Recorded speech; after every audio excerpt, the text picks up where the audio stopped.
Émilie Nicolas, Christian Dufour, Sébastien Bovet, bonsoir. Bonsoir, Patrice. Bonsoir. Alors, hier soir, on imagine Bonsoir. qu'il y a eu des coups de fil entre Québec et Ottawa.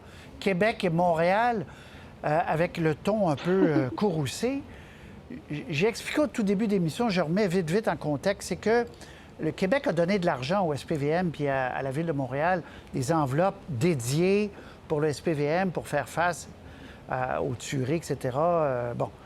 Depuis un certain temps. Et là, Québec dit, avant d'en rajouter, on va être sûr que quand on donne de l'argent, la Ville ne se retire pas par ailleurs de l'argent qu'elle devait mettre, de sorte qu'il y a encore moins d'argent pour la police. Je fais entendre Mme Plante qui a réagi là-dessus, puis je reviens ensuite. Notre gestion, elle est irréprochable. Puis qu'on ne laissera pas personne attaquer notre intégrité. L'intégrité de notre administration, mais également l'intégrité de l'institution qu'est la Ville de Montréal. Puis là, Sébastien, je commence avec vous. Elle disait l'argent qui arrive pour les SPVM va au SPVM, puis nous, on n'en enlève pas, etc. Bon. Et là, la ministre de la Sécurité publique vient de tweeter une photo où tout va bien entre Mme Plante et elle, et on discute parce qu'il y a une annonce. Qu'est-ce que vous comprenez, Sébastien, de la séquence qu'on vient de vivre depuis hier?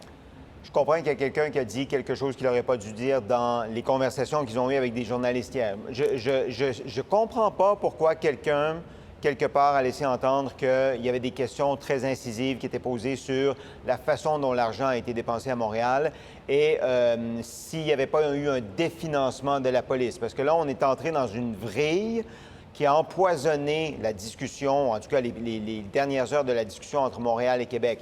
Moi, hier, on me disait, oui, on aimerait un peu plus de reddition de comptes, mais on va passer à autre chose parce que ce qui importe, c'est de trouver une solution puis de débloquer de l'argent pour la Ville de Montréal. Là-dedans, il y a deux partenaires ennemis. Il y a la Ville de Montréal, il y a le gouvernement du Québec, puis peut-être le syndicat en périphérie. Qui, dans ces trois acteurs-là, a pu laisser entendre une chose comme celle-là? Et pourquoi? C'est la question que je me pose aussi. J'arrive pas à trouver de réponse, Patrice, parce que ça a apporté un climat toxique dans la négociation, dans la discussion. Émilie et Christian, c'est comme s'il y avait des gens au gouvernement du Québec qui ont encore une méfiance, à tort ou à raison, envers l'attitude de la mairesse, son attitude vis-à-vis les policiers. Christian. Oui, c'est clair qu'on aurait pu penser que ça faisait l'affaire du gouvernement Legault dans un dossier qui inquiète tout le monde à l'aube d'une campagne électorale, de braquer les projecteurs sur l'administration Plante. Mais la journaliste Marie-Hélène Tremblay, ce midi, à Midi Info, disait que c'était comme une erreur, que le gouvernement ne voulait pas que ça sorte vraiment. Mais moi, comme citoyen, je ne vais pas m'embarquer dans la guerre de chiffres, là, donc il y a raison ou pas. Mais moi, ça ne me déplaît pas. Je suis moins négatif que beaucoup de gens là-dedans parce que ça attire l'attention sur le fait que là, on a un gros problème. Il ne faut pas que ça dégénère. Il y a deux volets en ce qui a trait à la violence criminelle à Montréal. Là, il y a quand même des gens qui se font tirer sur des terrasses sur la rue Saint-Denis. Il y a le volet prévention qui est très important, puis il y a le volet répression. Ça attire l'attention sur le fait que Mme Plante n'a pas une grosse crédibilité en ce qui a trait à la répression qui est nécessaire actuellement. Ça, c'est une réalité. Elle n'a pas de bonne image actuellement. Bon, peut-être qu'elle a raison sur les chiffres, peut-être que c'est... Mais il reste que c'est pas mauvais qu'il y a un message qui s'est envoyé à Mme Plante, dont la conférence de presse cette semaine n'a pas été très impressionnante. Là. On va dire à Mme Plante, écoutez, c'est sérieux, là. Puis là, on n'est pas dans la répression, dans la prévention avant tout, qui est nécessaire dans d'autres contextes. On est dans la répression, puis il faut que vous vous donniez une crédibilité sur ce volet-là, parce qu'elle est très attaquée, entre autres, par la fraternité des policiers, puis elle a un déficit de crédibilité incontestable. Il faut qu'elle l'assume. Parce qu'Émilie, elle a effectivement jonglé, pas elle, mais son parti a jonglé avec ce concept de définancer la police, concept qui est nord-américain, enfin plus que nord-américain, mais qui est essentiellement nord-américain, de groupes très à gauche qui disent les policiers, il faut leur enlever du pouvoir, de l'argent, il faut amener ça ailleurs. Donc, comment vous voyez ce qui est en train de se passer, Émilie Nicolas? C'est intéressant parce que d'un côté, il y a peut-être des gens qui trouvent que Projet Montréal a été trop proche de ces idées-là, mais c'est sûr que pour les gens qui poussent pour le définancement de la police, je vois pas qui là-dedans voit Projet Montréal comme un allié. Puis je pense que la sortie de Valérie Plante aujourd'hui sur cette question-là, bon, en fait, c'est pas nouveau que Projet Montréal Et là-dedans, et depuis qu'ils sont au pouvoir depuis déjà 4 ans, si les budgets du SPVM avaient diminué, je pense qu'on le saurait. Donc, je pense pas que ce soit à ce niveau-là. Je pense qu'effectivement que à l'aube d'une campagne électorale provinciale, c'est normal lorsqu'il y a des problèmes dans la métropole pour un gouvernement provincial de vouloir mettre essentiellement la patate chaude dans la cour de quelqu'un d'autre. On a voulu le faire en privé, on aurait voulu utiliser d'autres mots peut-être, mais là, c'est sorti de cette façon-là et je pense pas, en fait, que ça soit bon, même stratégiquement, d'avoir fait ça. Si Valérie Plante était une mairesse qui était impopulaire à Montréal, ça serait autre chose. Mais là, justement, avec la réélection qu'elle vient d'avoir elle-même il n'y a pas si longtemps, le fait de s'attaquer à la mairesse d'une métropole où il y a des citoyens qui sont inquiets d'un point de vue communication publique, je pense que personne n'a quoi que ce soit à gagner dans le genre de spectacle qu'on a vu aujourd'hui, malheureusement. Et là, ils ont quelques heures, Sébastien, pour régler tout ça, parce que on promet une annonce, la mairesse l'a dit ce matin, avant le déclenchement. Le déclenchement, on va être ensemble à 8 h dimanche matin, en ondes à RDI. Donc, ça veut dire que demain, on doit faire une annonce crédible, concrète, pour assurer les Montréalais, soit une nouvelle escouade, soit de l'argent, soit des moyens pour les policiers. Oui, puis les nouvelles sur ce front-là sont bonnes. C'est-à-dire qu'il y a une rumeur qui flotte sur la colline parlementaire puis sur l'Hôtel de Ville à Montréal qu'il y aurait une conférence de presse demain pour annoncer une entente. Il y aurait d'abord donc une entente, ensuite une conférence de presse à laquelle Mme Plante et Mme Guilbeault assisteraient sur le long des lignes énoncées par Mme Plante, c'est-à-dire plus de prévention, plus d'effectifs, plus d'argent au SPVM. Donc, malgré tout le brouhaha d'aujourd'hui, il semble que les négociations ont bien avancé aujourd'hui et qu'on est tout près d'une entente et d'une annonce qui se ferait demain. Parce que, comme vous le dites, le gouvernement ne veut pas faire cette annonce en campagne électorale pour ne pas être taxé d'être électoraliste et de se faire du capital politique électoral sur le dos de ce qui se passe à Montréal en ce moment. Oui, on veut éviter autant que possible des annonces gouvernementales pendant une campagne électorale, quoique devant une crise, évidemment, les candidats redeviennent ministres et le candidat premier ministre est toujours premier ministre, il va de soi, mais donc on a quelques heures. Ça a aidé, cette échéance-là a aidé pour un dénouement, pour les gens qui veulent du concret. Ouais. Mais encore faut-il que ce soit bien ficelé, Patrice, parce que c'est bien beau se précipiter, mais il faut que l'annonce puis que l'entente soit bien ficelée pour que ça donne des résultats. Ça aussi, c'est la démonstration qu'ils doivent faire. Mais il me semble qu'ils n'ont pas le choix là, maintenant que de bien conclure ça parce que les citoyens, leur tolérance serait nulle s'ils n'étaient pas efficaces là-dedans. Mais moi, je le répète, là, oublions la campagne électorale. À titre de citoyen, là, moi, je suis très content du message qui a été envoyé à Mme Plante. Je trouve que c'est un message qui était nécessaire. Là. Bon, on passe à un autre chapitre, là, mais je pense que c'était mérité et nécessaire. On a besoin de plus de répression, même si ce n'est pas populaire dans la culture dont elle est issue. Vous, Émilie, vous dites on n'avait pas besoin d'envoyer le message. Elle est déjà, aux yeux de groupes qui veulent du définancement, elle est déjà une adversaire. Elle n'est plus dans ce camp-là, si tant est qu'elle a déjà été. C'est quelque chose qui a déjà suscité beaucoup de déception, de démobilisation de la part de certains membres de Projet Montréal. Les gens qui sont dans ce camp-là n'ont pas l'oreille de la mairesse depuis déjà plusieurs années. Ceci dit, je pense que c'est important de dire, quand on parle de prévention, pour l'instant, il y a beaucoup des fonds de la prévention qui vont au SPVM même. Et lorsque le SPVM fait de la prévention, en fait, la prévention du SPVM, c'est aussi de la surveillance essentiellement. C'est d'aller dans les milieux de vie pour essayer de regarder ce que les jeunes font avant même qu'ils aient fait quoi que ce soit.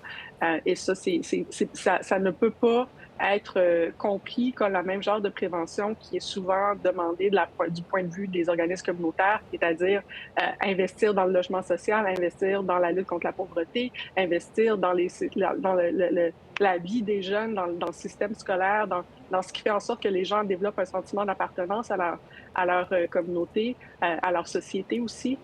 La personne que j'ai vue intervenir un peu là-dessus dans les derniers jours, c'est Dominique Anglade, avec son annonce de dire, pour l'argent qui est allé à la police, à l'opération Centaure, il faudrait que le gouvernement du Québec en donne autant au milieu communautaire. Mais je pense que souvent, on mélange les choses quand on dit qu'on investit en prévention. Si on envoyait le SPVM dans les écoles, ce n'est absolument pas la même chose que d'investir dans le communautaire, d'investir dans le logement social, investir dans les causes profondes de l'insécurité, qui sont des choses qui sont répétées depuis des dizaines d'années par les gens sur le terrain aussi. Oui, ce qui vous divise avec Christian, je vais vous donner la parole à Christian, c'est que il y a des gens qui militent pour qu'il y ait un définancement pour que cet argent-là, effectivement, soit transféré vers le communautaire, vers des logements verts, enfin, le social.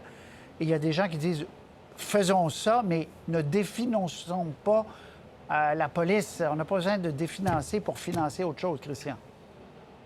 Ouais, il faut les deux. C'est clair qu'il faut de la prévention, il faut continuer dans la prévention. Il n'est pas question d'abandonner ça.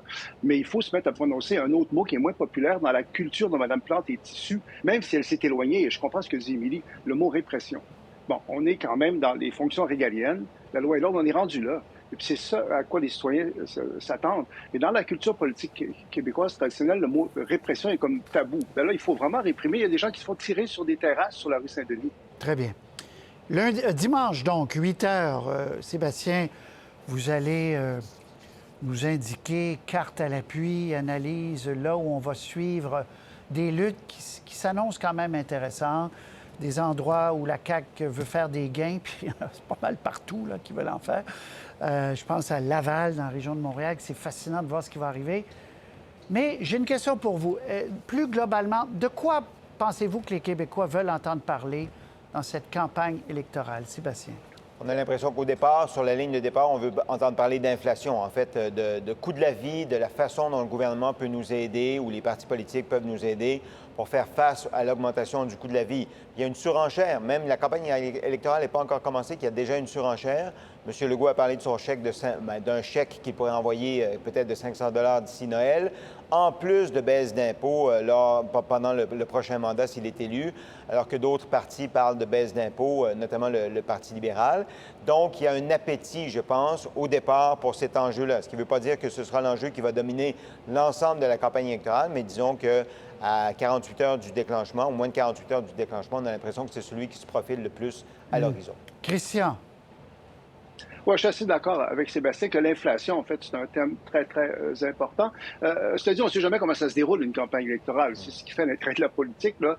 On ne sait pas comment ça se termine. Moi, j'espère qu'on va parler du français. Moi, dans ce panel-là, je vais vraiment toujours revenir sur le français parce que les statistiques... C'est 2 en 2, là, cette semaine. Non, mais c'est parce que c'est pas rien qui est arrivé là, il y a 2 semaines. Il y a 2 semaines, là, une baisse de 2 en 5 ans là, pour le français, là.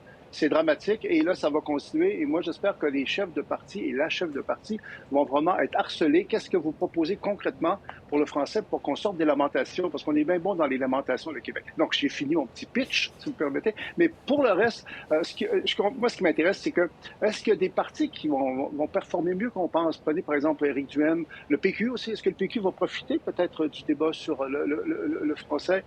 Ça finit rarement comme ça a commencé.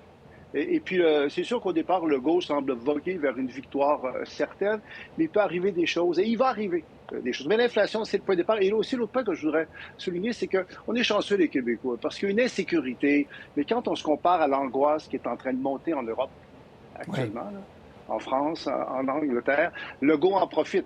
Il y a une insécurité, mais les Québécois ne sont pas dans le drame. Donc, Legault peut avoir l'air du bon père de famille et on ne lui reproche pas trop ses erreurs. Très bien. Émilie, qu'est-ce que vous surveillez? Qu'est-ce que vous sentez? Où vous croyez qu'on va se diriger dans les débats, dans les premières semaines? Je pense que François Legault a discuté et pris des bonnes notes de ce qui s'est passé avec son bon ami Doug Ford en Ontario. C'est-à-dire une campagne où il y avait un premier ministre qui est parti loin d'avance, qui a dit pas grand-chose durant la campagne, avoir des thèmes très généraux, qu'on sent déjà dans les annonces que la CAQ a mis de l'avant, qui sont avec des personnes, des citoyens ordinaires, où on parle en fait peu de contenu politique. Puis je pense que le slogan « Continuons » est déjà un indice dans ce sens-là.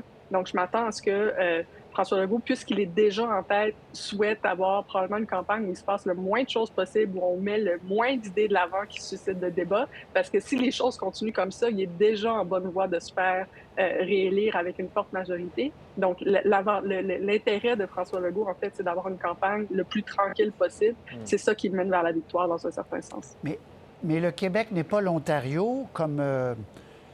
théâtre politique. Peut-être que c'est plus difficile d'avoir une campagne entière au Québec sans qu'il y ait des surprises. Les Ontariens ne sont pas beaucoup allés voter en passant. Si on avait si le taux de participation au Québec était aussi bas que celui de l'Ontario la prochaine fois, toutes les lumières rouges seront allumées. Wow. Sébastien... Oui, puis à surveiller le taux de participation. Un des dangers pour la Coalition Avenir Québec au départ, c'est que les gens n'aillent pas voter en se disant il va passer tellement fort qu'on n'a pas besoin d'aller voter, ou même qu'ils se disent on va voter pour d'autres partis pour contrebalancer le poids de la Coalition Avenir Québec. Très bien. Christian, surveiller Duhem, je trouve. Surveiller Duhem, parce que son slogan sur la liberté est très, très, très, très fort. Il incarnait quand même une opposition au gouvernement s'il ne s'enlise pas trop dans un conservatisme à l'américaine, et c'est ce qu'il semble faire. Et je pense que ça va lui nuire. Mais c'est quelqu'un à surveiller. Et même le PQ. Le PQ peut profiter de la langue. La bonne nouvelle, je vais l'aider. Avec mon obsession pour le français, je vais l'aider. Christian, sans le vouloir. La bonne nouvelle, c'est qu'on va se reparler très régulièrement durant cette campagne électorale. Émilie aussi, Christian, Sébastien Bovet. Merci beaucoup, Sébastien.